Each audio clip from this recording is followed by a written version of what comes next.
Saludos amigos de las exclusivas de José Peguero. Para mí es más que un honor estar aquí presente haciendo esta entrevista el día de hoy.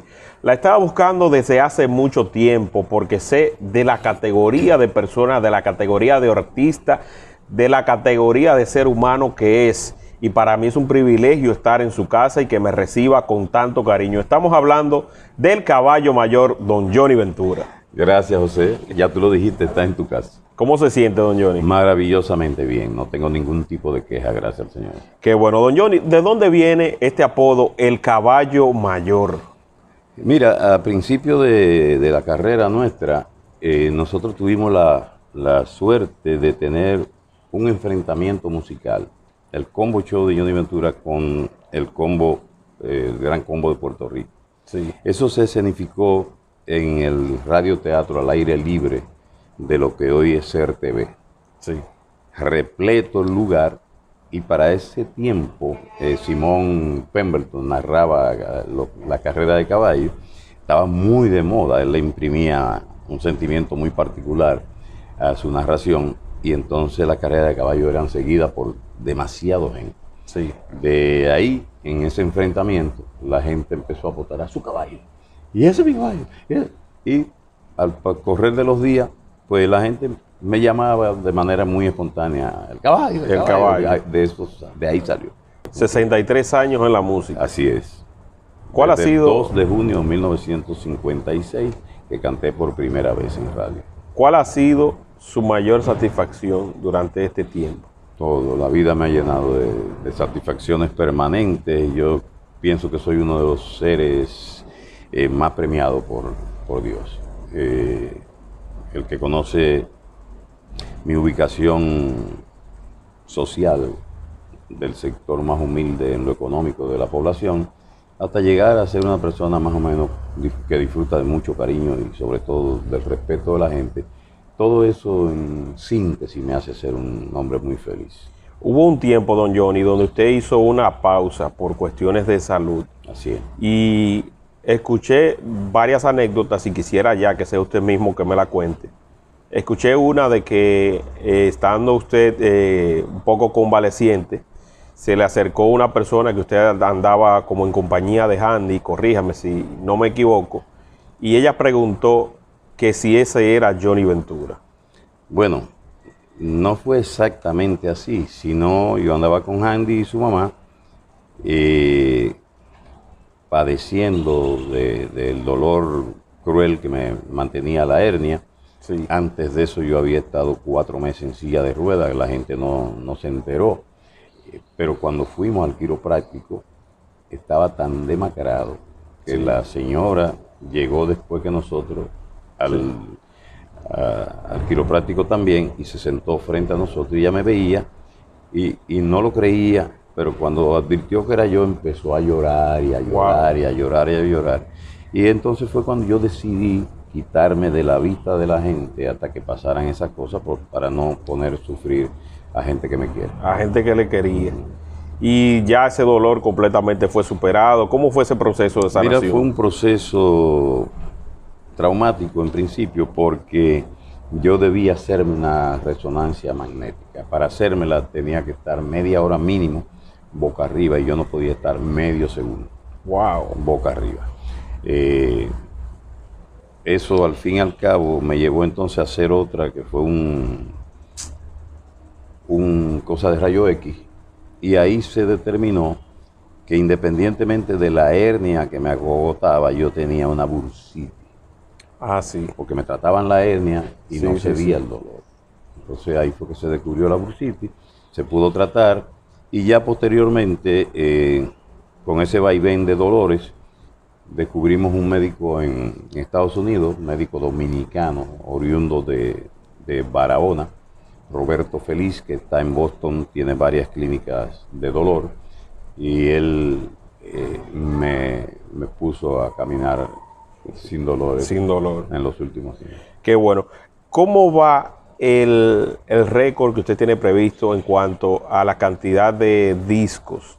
Sí. Desde hace más de un año estamos recibiendo las notificaciones de que se está acercando a cumplir con este gran reto y cuáles serían los requerimientos que faltan para alcanzar el reconocimiento de Guinness como el artista que más álbumes ha lanzado. Nosotros cumplimos prácticamente con todos los requisitos, menos uno. Y es que cuando el huracán George, nosotros por asunto de espacio, que ya estábamos construyendo esta casa y hubimos de vender aquella donde vivíamos allá en Arroyo Hondo, Sí. entonces no nos cabían en la casita temporal en la que estábamos viviendo y mandamos las cosas para la finca nuestra. En la finca, porque en Monteplata dio muy duro el huracán, Sí. no solamente me dañó la casa, la finca, sino todo lo que teníamos archivado allá. Y ahí muchas carátulas se dañaron. Hemos conseguido la mayoría de ellas, pero hay 3 que físicamente no aparecen. No aparece. Y para la cantidad que yo quiero registrar, Certificar. me faltan 3 carátulas. No la música, pero la carátula sí, que es un requisito sine qua non. Yo podía someter 103 álbumes, Claro. que lo tengo listo, pero faltarían 3. Faltarían 3. Y ya hemos hecho uno más después de eso, o sea que ya... Está próximo ya a cumplir con esa meta. Don Johnny, me gustaría saber, ya que usted está integrado de lleno a la política, ¿cuál es su opinión sobre la situación económica y política que reina en la actualidad en la República Dominicana? Yo pienso que en este momento hay una parálisis económica producto de la incertidumbre. Los dominicanos que aspiramos, todos soñamos con vivir dentro de un Estado de derecho, pero no muchos toman participación en que eso se logre. Entonces nos hemos acostumbrado a que la Constitución es un pedacito de papel. Pero en el estado de hoy transnacional en que nosotros vivimos, donde los países han ido haciendo convenciones internacionales que los comprometen a cierto modo vivendi ético y moral en el asunto político y social, la República Dominicana tiene mucho compromiso. Sin embargo, para cualquier persona en este país modificar la Constitución le parece nada. Y en este momento el asunto es más grave porque lo que originalmente era un conflicto de 2 facciones dentro del Partido de la Liberación Dominicana, en 2015, a través de un pacto de 15 puntos, llegaron a acuerdos. Y eso facilitó que el presidente Medina, que actualmente nos rige en la República Dominicana, pudiera postularse una vez más, porque la Constitución de 2010 lo impedía. Él tenía que irse en el 2010, estar 4 años fuera del gobierno y luego, para poder volver a optar. Convenció a sus compañeros de partido que le dieran la oportunidad y como mayoría en el Congreso modificaron la Constitución para que eso se diera a partir de un pacto. Pero cometieron un grave error, que el artículo 15 del pacto firmado intramuro dentro del PLD lo convirtieron en la cláusula 20ª de la Constitución, Sí. que taxativamente le prohíbe, no al presidente de la República, a Danilo Medina, optar por reelegirse. ¿Por qué? Porque ese pacto se llevó como artículo a la Constitución, se sacó del partido, se llevó a la nación a través de la Constitución, nos involucra a todos, y no respetarlo es una violación a la Constitución. ¿Por qué razón? ¿Qué es lo que dice el artículo? Si el presidente de la República para el periodo 2012-2016 optara por postularse en el periodo 16-2020, no podría ser candidato ni a la vicepresidencia ni a la presidencia de la República en el 2020.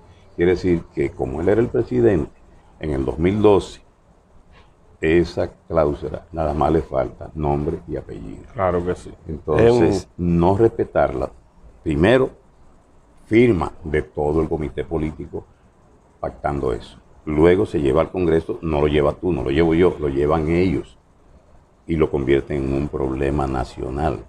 Y lo que entendemos que debemos vivir dentro del marco del respeto de las leyes, y la Constitución es la madre de todas.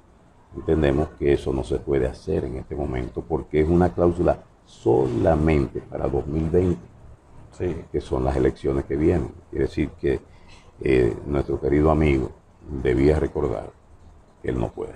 ¿Qué opinión le merece la militarización del Congreso? Un oprobio.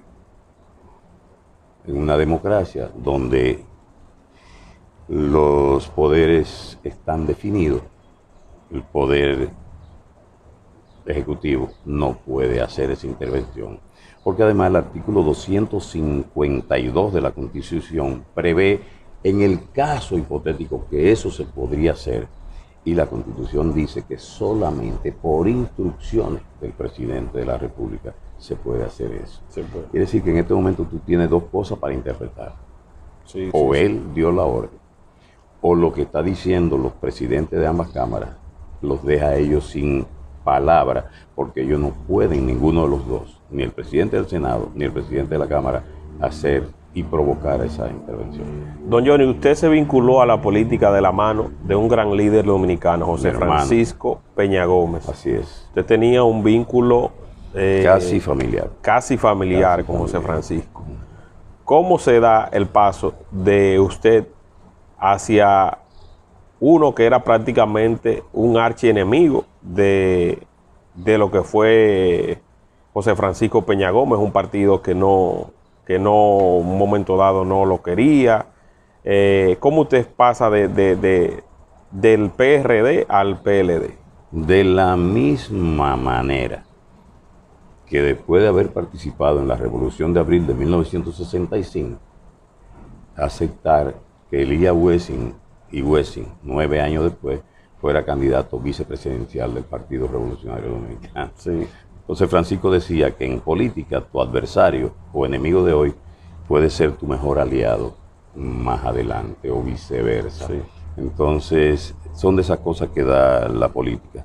Yo me voy del PRD en un momento dado y me voy tranquilo y callado. Sí. Cuando yo terminé en el ayuntamiento del Distrito Nacional, por todas las cosas que yo entendí que a mí los compañeros de partido no debieron hacerme en contra de esa gestión. Sí.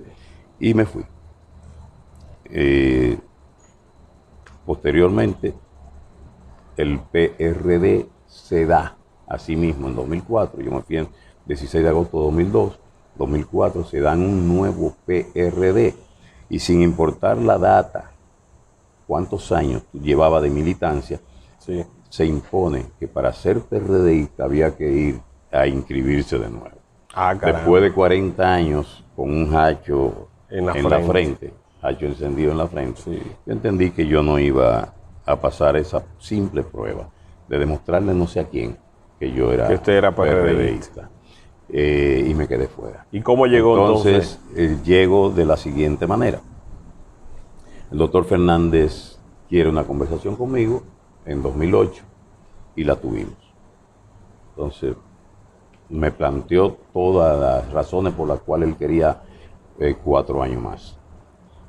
Y yo me comprometí con él a ayudar. Se comprometió. Pero fíjate que no me fui al PLD, yo no me he inscrito en el PLD. Los PLDistas nunca me han invitado a inscribirme en el PLD y yo nunca le he solicitado. Sino que usted simplemente cree en el ideal en este momento de Leonel. De Leonel Fernández. ¿Confía usted en la justicia dominicana? Quisiera confiar. Yo pienso que la justicia tiene miembros muy probos, pero las actuaciones de muchos dejan que desear. Nosotros no, si tenemos grandes problemas hoy en día, es porque el régimen de consecuencia no se aplica. Y en eso la venalidad de muchos jueces tiene razón de ser. Es decir, que nosotros empecemos a no respetar cosas y a no respetarnos nosotros mismos. Obedece a que no hay un régimen de consecuencia. Nosotros no tenemos que hacer muchas leyes nuevas, es simplemente aplicarlas. Empezar a cumplir. Sí. Así como usted tomó las armas en 1965, si tuviera que hacerlo para defender la Constitución una vez más, ¿estaría dispuesto don Johnny Ventura a tomarlas otra vez? Hay quien dice que el hombre hasta los 25 es fuego. Después de ahí se convierte en bombero. Yo soy un general retirado de los bomberos. Yo quisiera vivir en paz, que los dominicanos vivamos en santa paz. Pero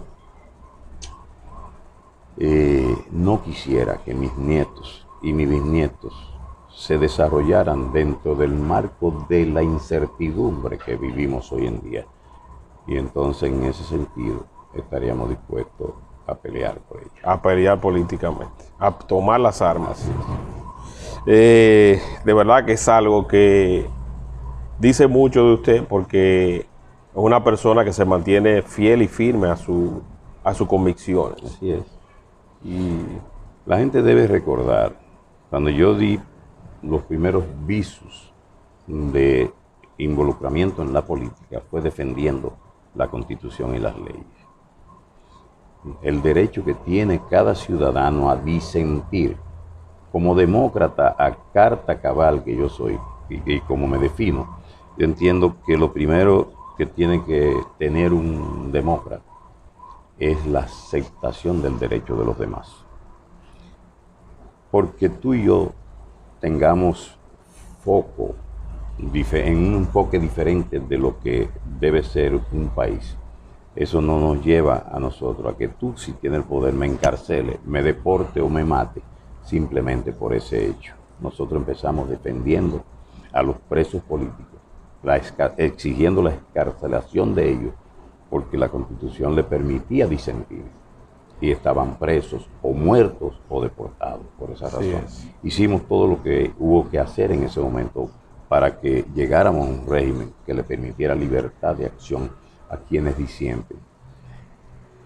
Hemos ido avanzando, pero cuando tú ves lo que está pasando en el Congreso hoy, tomado por la fuerza, tú te remontas sin querer a la primera Constitución de la República. Aquel proyecto de nación que concibió Juan Pablo Duarte de proveer a la República Dominicana de una Constitución, la madre de las leyes, fue abortada por el cerco militar de Pedro Santana. Para exigir que se agregara un artículo, el 110 de aquella Constitución, cediéndole al presidente de la República todos los poderes. Entonces, yo estoy sin querer viviendo en ese momento. Viviendo en ese instante. Pasando al plano musical, ¿por qué usted ha frenado la colaboración con los exponentes urbanos? No, no lo he frenado. ¿No la ha frenado? No. Mira, yo siempre he dicho que son la realidad de hoy esos muchachos, como yo la fui una vez.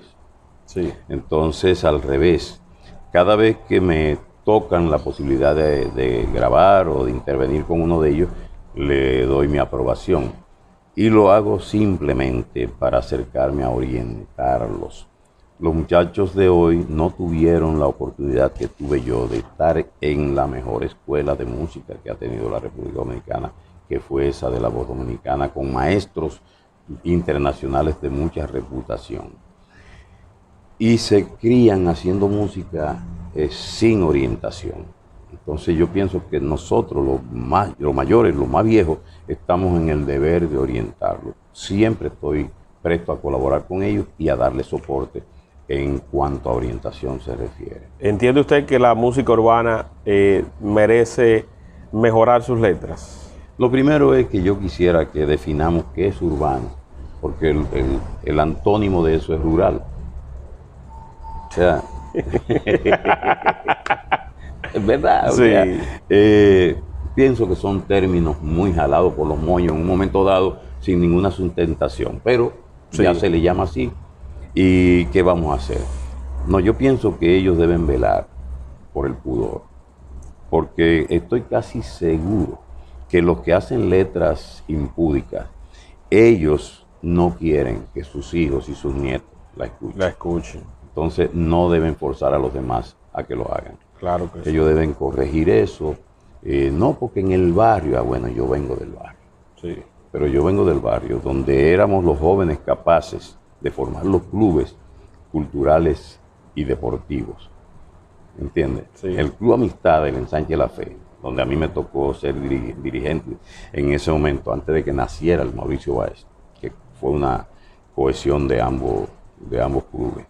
Nosotros incluso teníamos anual en la celebración del aniversario concurso de piropos para saber quién decía la mejor frase a una mujer. Wow. Entonces no era tató y que lo que es, y no, tiraje. procurábamos instruirnos para lograr eso. Yo pienso que debe ser una preocupación de cada barrio que sus jóvenes se encaucen por ese camino. Don Johnny, con el mayor respeto, es cierto que en un tiempo donde estaba tan pegado el Combo Show, se producían pleitos organizados, ya sea por usted o por su banda, para poder cumplir con todos los compromisos que había. Es un atrevimiento de todo el que ha dicho eso, porque no hay forma de comprobar que yo en tarima, expuesto a cualquier cosa, se armara un rebú porque alguien tumbó una silla, o cosas que ocurrían,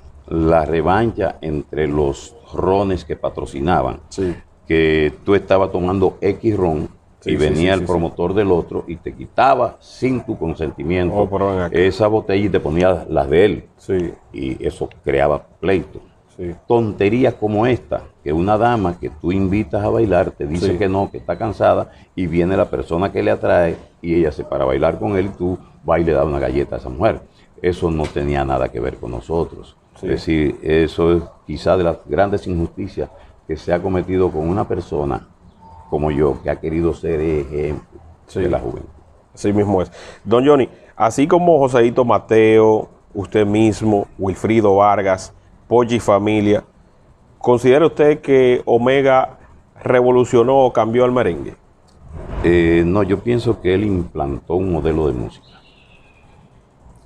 El día que yo vi personalmente a Omega fue en una actividad de una cadena internacional que vino a celebrar la independencia de la República Dominicana desde el Malecón.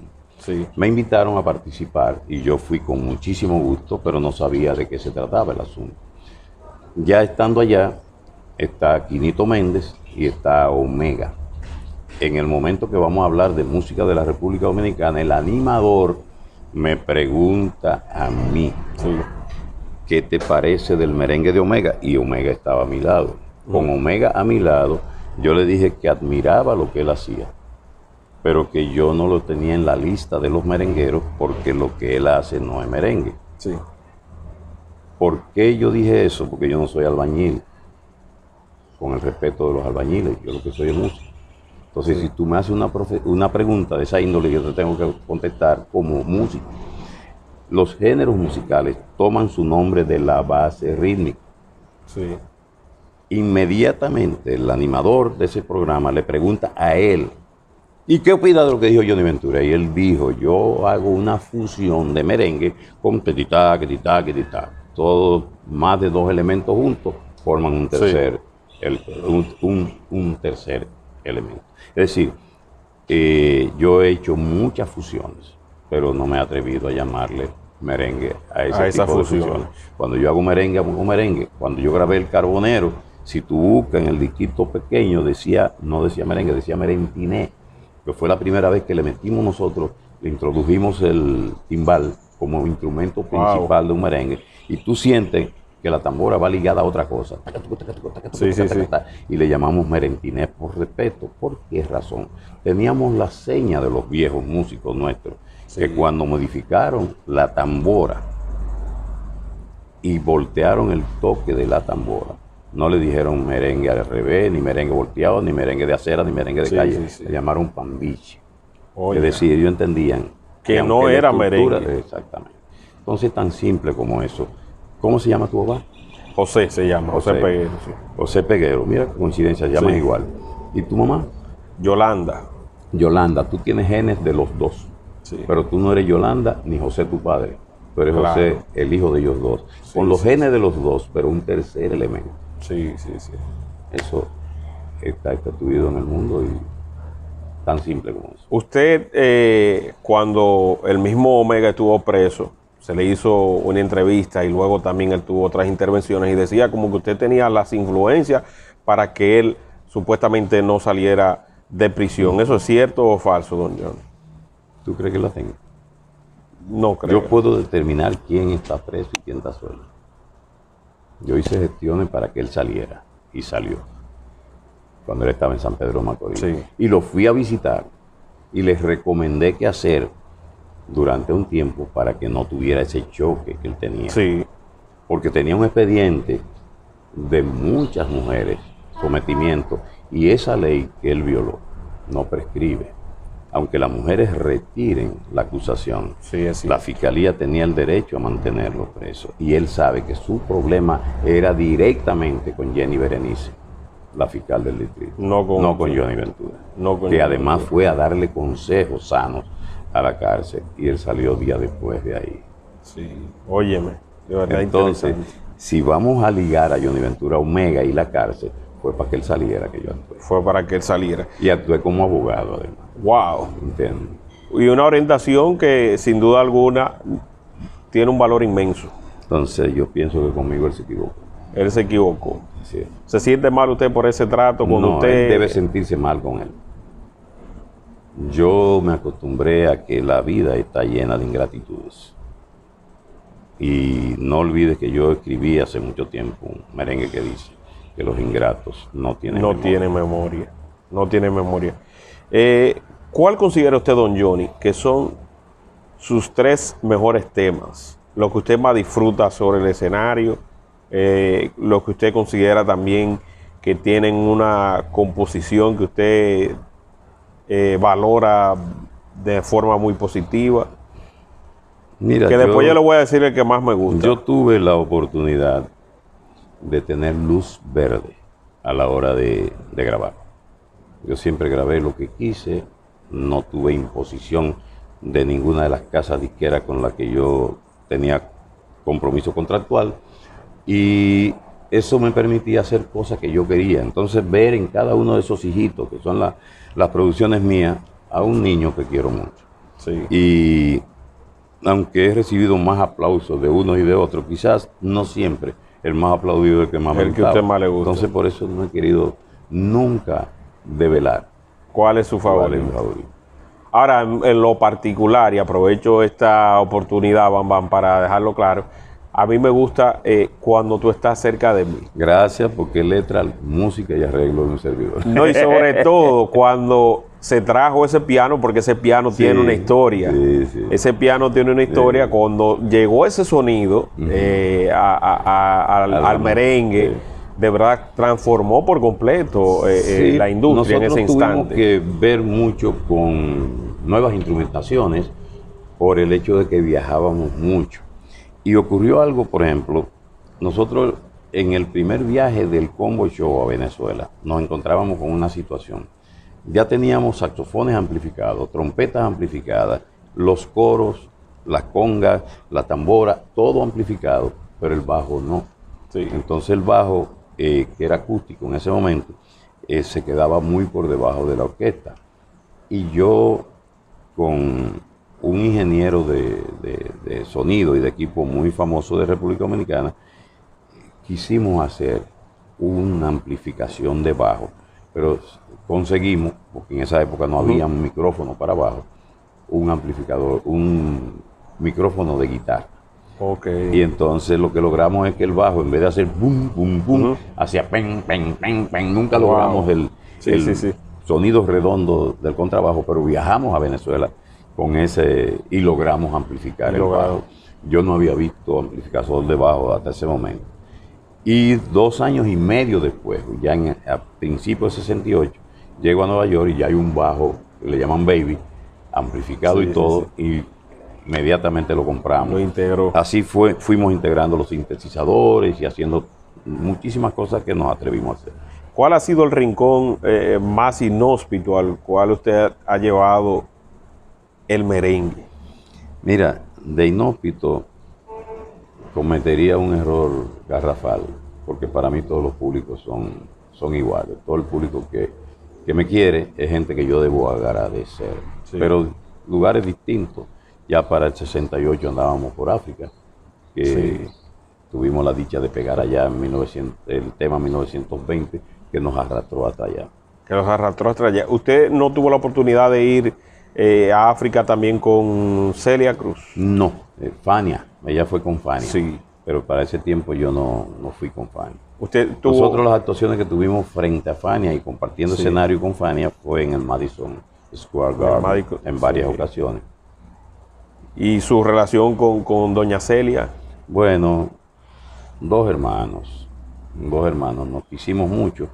Yo la admiré a ella desde que oí su voz la primera vez, cuando ella vino en 1955 al Teatro Max, que estaba bajando el barrio chino, donde es ahora, en la Duarte. Esa era la José Trujillo Valdés, y antes de llegar a la Mella, ahí estaba el Teatro Max. Yo vivía en la Benito González, al doblar.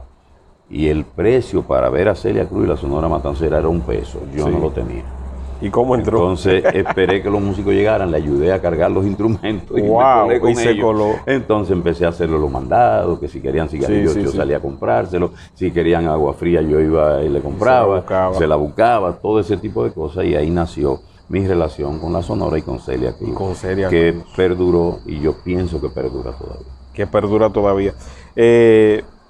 Usted en un tiempo, vamos a decirlo así, fue quien instituyó a que a los locutores había que agradarlos, había que en algún momento dado... Eso también es mentira. ¿Eso es mentira? No, y te voy a hacer una anécdota y tú sacas conclusión. Sí, ¿cómo fue todo? Porque antes de que usted avance, se decía como que usted empezó a otorgar un sándwich, que sí un jugo, que sí una tostada, etcétera, etcétera, y que de ahí entonces se tiene a Johnny Ventura como el fundador de la payola. Todas esas cosas fueron ciertas, sin embargo. Sí. La Voz del Trópico tuvo un locutor que yo lo conocí como Carlos. Él era policía. Sí. Y él se convirtió luego en un locutor muy famoso como Charlie Charlie. Canchanchan de mi hermano Pedro Julio, Pepe. Ellos eran uña y dedo, donde estaba uno estaba el otro, pero le gustaban mucho los tragos. Sí. Y nosotros vivíamos en un patio en la Arturo Logroño, que es la calle que hoy se llama Mauricio Báez, sí, en la 248 parte atrás, y vivíamos puerta con puerta. Cuando él decolla como locutor, yo voy a La Voz del Trópico y le llevo un disco. Era Monte Adentro. Vamos, Monte Adentro. El primer disco que nosotros hicimos como compañía disquera. Sí. ¿Dónde voy? Donde Carlos, el policía, el amigo mío. Sí. Amigo de Canchanchan de mi hermano. Y le llevo el disco. Me paso casi el domingo entero con él, porque él tenía muchas horas del domingo. Sí. Y él ponía un disco y quitaba otro. Y yo le decía a Carlos, pero ponme el disco. Y él volvía y lo ponía aquí. Al cabo de un tiempo, Ay, qué lío. Yo le digo, Carlos, pues no ponme el disco. Y él me dice, pero es que ese disco está seco. Y entonces yo le dije, pero todos los discos que tú estás poniendo están secos. Me dice, no te hagas loco, ponle aunque sea una té y cerrón a eso. Ay, ay, ay. Te lo dejo como tarea. Y de ahí entonces, lo que pasaba con los sándwiches y las cosas, ¿cómo pasó? Sí, explíqueme. Johnny Ventura está muy pegado. Imagínate tú en una emisora de radio a las 2 de la mañana. Sí. Johnny Ventura sale de tocar, 2 o 3 de la mañana, te escucha poniendo música de Johnny Ventura y vendiendo a Johnny Ventura, tú sin conocerme. Sí, sí, sí. A esa hora parecía que tú estabas con muchos amigos en la cabina animando. Y cuando yo llegaba con un sándwichito y un jugo, tú estabas solito. Sí. Nunca se te olvidó que yo lo hice. ¿Entiendes? Yo creo que era un acto no de conmiseración, sino de agrado para una persona que me está apoyando. Porque yo siempre he tenido el criterio que el locutor que pone tu música te está haciendo un gran favor. Te está haciendo un bien. Y ahora, ¿cómo hacemos con esto que está pasando en la actualidad? Donde si tú no tienes $500,000 tú no puedes promoverte en las emisoras de Santo Domingo, pero si no tienes la misma cantidad no puedes sonar en el Cibao. ¿Qué es la opinión Primero, de merece? Tiene que ver que yo te estoy hablando de un tiempo donde había en el país, en el dial de la capital, 7 u 8 emisoras. Sí. Y a nivel nacional, qué sé yo, 12, 14, 15 emisoras. Sí. La proliferación de bandas sí. y de emisoras pues ahora te complica la vida desde ese punto de vista. Ahora, mi criterio es algo manío lo que te voy a decir, porque lo he dicho muchas veces. Sí. Tú quieres grabar. Tú tienes dos opciones. O escribe la canción o le paga A un compositor. alguien que te la haga. Ya tú tienes letras y melodías. Sí. ¿Lo conoce la gente? No. No. Tú necesitas orquestar eso, lo que tú quieras. O trío, o banda, o combo, o lo que tú quieras hacer, tienes que orquestar. Entonces tú tienes que buscar, o haces tú el arreglo, o buscar un arreglista y le pagas. Y le pagas. ¿Conoce la gente la música? No, todavía nadie lo ha escuchado. No. Vamos al estudio de grabación. O tú tienes tu propio estudio, o tú contratas horas y pagas por ellas en el estudio. Quiere decir que el dueño del estudio también cobra por lo que tú vas a hacer. Sí. Después de eso, viene todo el proceso. Lleva músico, bueno, o tú haces todos los instrumentos, o contratas y le pagas a músicos. Pero la gente no conoce tu canción todavía. Lleva coro, contrata corista, o tú haces todas las voces de coro. Sí. ¿Me entiendes? Llega la hora de mezclar lo que ya tú grabaste. Casi siempre, esa masterización. Casi siempre el ingeniero que graba no es el que mezcla, para tener más fresco lo que va a mezclar. Y entonces ese cobra también. Nadie conoce tu canción todavía. ¿Cuánta gente ha cobrado? Prácticamente 5 o 6. No, 5 o 6. Depende de la cantidad de músicos, depende de la cantidad de horas. Son muchos profesionales. Ahora, ¿qué pasa? Hay que masterizar ahora, que es otro proceso nuevo para que el disco tuyo tenga un sonido universal. Sí. En cuanto a volumen, ese no estaba, pero también cobró. Vamos a la carátula. ¿Qué diseño de carátula tú quieres? ¿Con fotos, sin fotos? Si lleva fotos, aparece un maquillista. O una maquillista que cobra por ese trabajo. Toda una producción. Entonces, tiene la foto, pero ¿y la carátula? Es una imprenta. Claro que el de la imprenta cobra por eso también. Sí. Ya tú tienes la música grabada, tienes la carátula, pero vacía, porque tienes que ir a donde te hacen el disco físico y pagar por cada disquito de eso. ¿Cuánta gente conoce? Wow, todavía nadie lo ha escuchado. Pero si tu diseño, tú lo quieres de tal manera, también búscate un diseñador gráfico que cobró por diseñarte la carátula. Es mucho dinero. ¿Cuánta gente ha participado en una producción tuya que la gente no conoce? Entonces, llega el disco a la cabina. El tipo que va a decir, José Peguero, se come un tiburón sin eructar. Y él toda esa cosa. Pagarle a ese, entonces dicen que es indebido. El único que te conecta tu producto con quien tú quieres que te escuche, que es el gran público que lo escucha a él. Wow. Me parece injusto. Sí. Que en esa cadena de gente que interviene y cobra, al último que te conecta con el público. ¿Y por qué tú quieres que te conecte con el público? Para tú tener más trabajo y cobrar mejor. Entonces estamos hablando de negocio. Sí. Se lo dejo ahí. Está súper bien la explicación y de verdad quedo plenamente convencido con una explicación lógica que de verdad debe ser tomada en cuenta. ¿Cómo debe ser reglamentada? Como querramos. Sí. Pero para que no haya esa injusticia de que unos pueden, otros no pueden, qué sé yo, eso ya habría que estudiar cómo es que se va a poner. O exigirle al Estado que tenga emisoras para la protección de sus artistas aquí, que el Estado, dentro de lo que es cultura, debía fomentar que sus artistas en República Dominicana o en el mundo, en el estado que sea, sean personas que gocen del aprecio de la gente porque su trabajo musical se lo orientó. Pero ya eso es un trabajo cultural, que es otra cosa. Mientras sea negocio, el negocio es negocio y los parámetros de los negocios tienen que delimitarlos quienes participan en eso. Pero esa parte que usted está hablando, yo quiero hacer un poco de hincapié.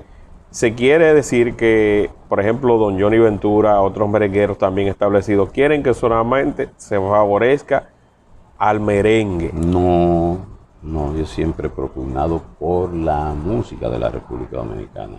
Ahora, lo que me pasa con el merengue es que yo soy merenguero. Y yo decidí ser merenguero por una sencilla razón.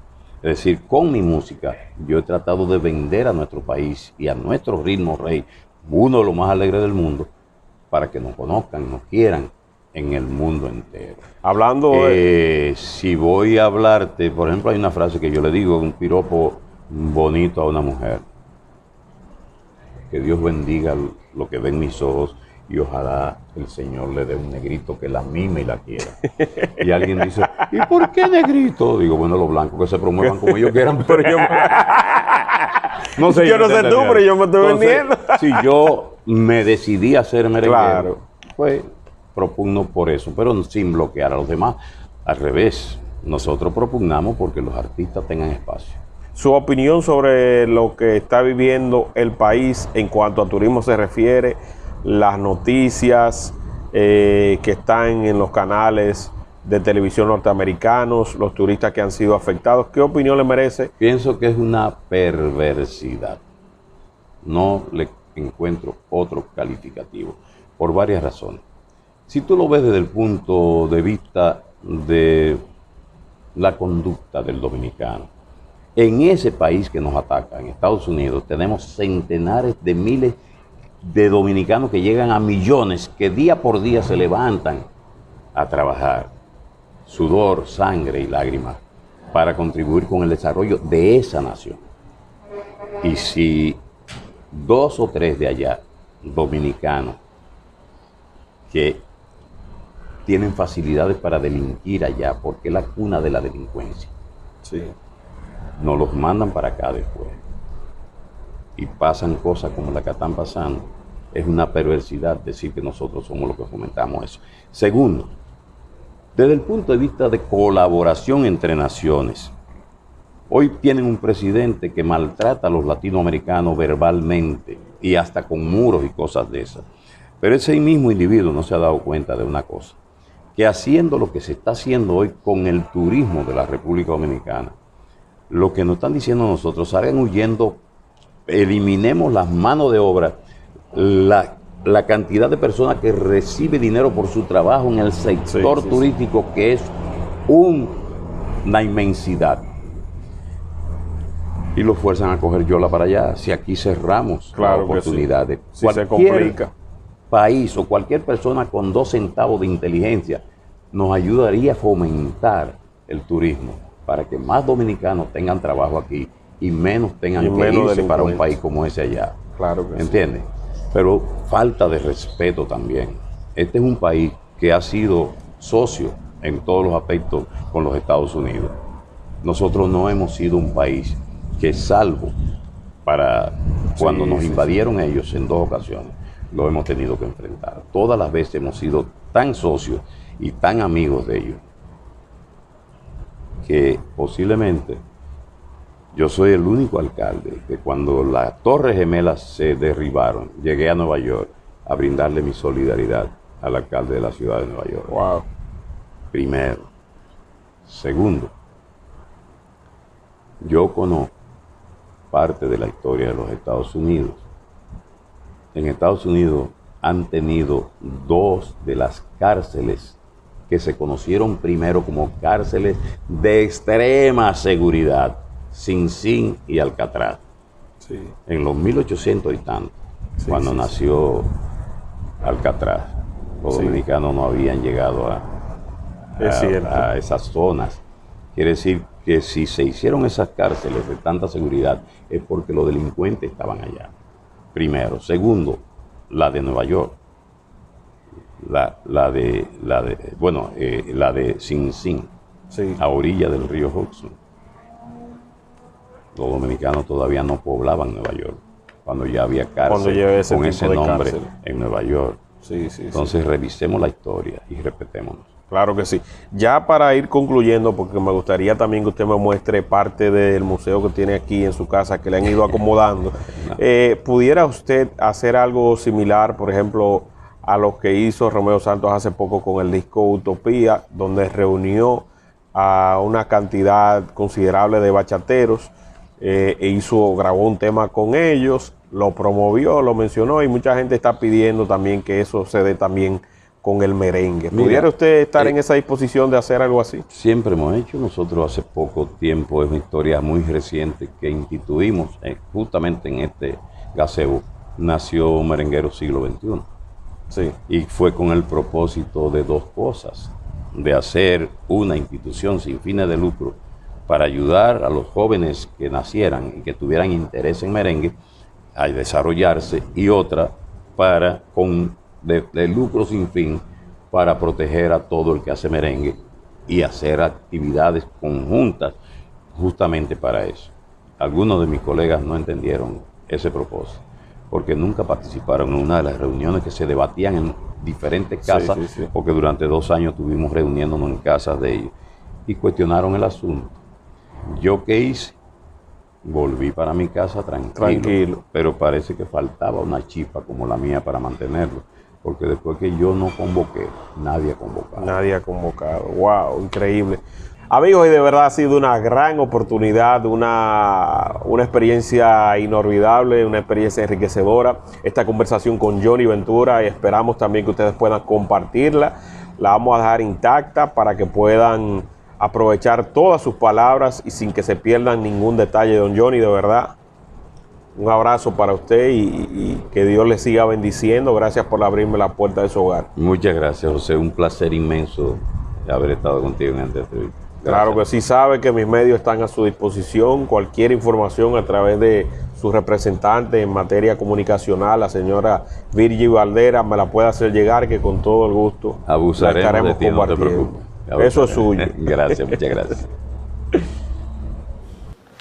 Muebles, una memorabilia importante, medallas, llaves de ciudades. ¿Cómo usted se siente con los reconocimientos? Muy feliz de todo lo que hemos ido logrando a través de la historia. Muchas cosas que no propusimos alcanzar, pero que la gente fue otorgándonos. Pero te tengo que decir, esto es reducidísimo con relación a todo lo que tenemos de todo. Aquí, a excepción de la discografía que tú la ves ahí arriba, todo lo demás son muestras nada más de 6.000 y pico de placas y reconocimientos que tenemos. El museo realmente, si te llevo al patio, te enseño dónde estaría. ¿Dónde estaría? No lo hemos terminado. Sí. Porque toma tiempo realmente, toma tiempo y toma esfuerzo. Hay muñecos, réplicas mías, que tú lo ves y crees que soy yo, sí, realmente en vida, porque fueron muestras de la cara que tomamos para ellos. Pero se nos dañaron con el huracán George mucho, e incluso discos de oro, que tenemos el disquito o tenemos la base, y todas esas cosas. Entonces FIFA determinó que esto que iba a ser el salón de música se convirtiera en este cuarto de recreación. ¿Verdad, don Johnny? Gracias, de verdad, reiteramos el agradecimiento eterno por este tiempo tan valioso que nos ha dedicado. Sabemos que usted es un hombre que tiene una agenda muy completa, muy llena, y que ubicamos el espacio preciso para compartir este instante. Esta es su casa. E igual a mí, así que le invito a visitarme también. Bye, bye.